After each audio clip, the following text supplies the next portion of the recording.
शंखमुद्रा सहज सोपी करता येणारी शंखमुद्रा आपल्याला खूप जास्त लाभ देते। आपल्या शरीरामधील अग्नितत्व आणि वायुतत्वाचं नियंत्रण करणारी शंखमुद्रा आज आपण बघणार आहोत।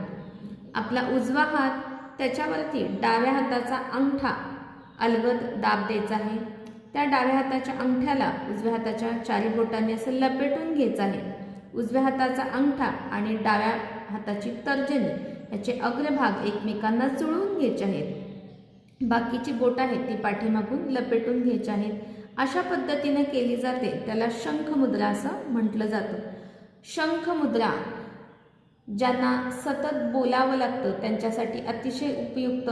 ह्या मुद्रेमुळे आवाज मधुर आणि सुस्पष्ट होतो। आवाजावर आलेला ताण असतो तो कमी व्हायला मदत होते।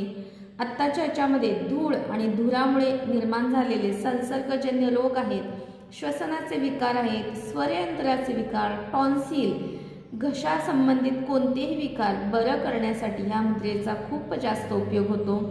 आणि सर्वात महत्त्वाचं आहे, थायरॉइड ग्रंथींवरती नियंत्रण आणण्यासाठी सुद्धा ह्याचा उपयोग होतो।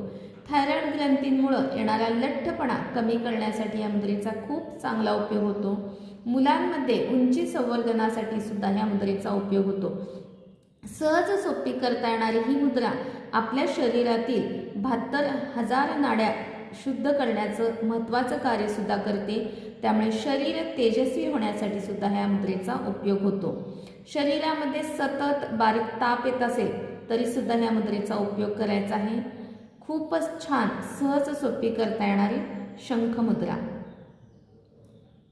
आत्ताच्या काळामध्ये धुरामुळे होणारे त्रास कमी करण्यासाठी ह्या मुद्रेचा अभ्यास करा आणि निश्चितच आरोग्याची प्राप्ती करून घ्या। हा व्हिडिओ तुम्हाला आवडला असल्यास लाईक, कमेंट, शेअर करायला विसरू नका। धन्यवाद।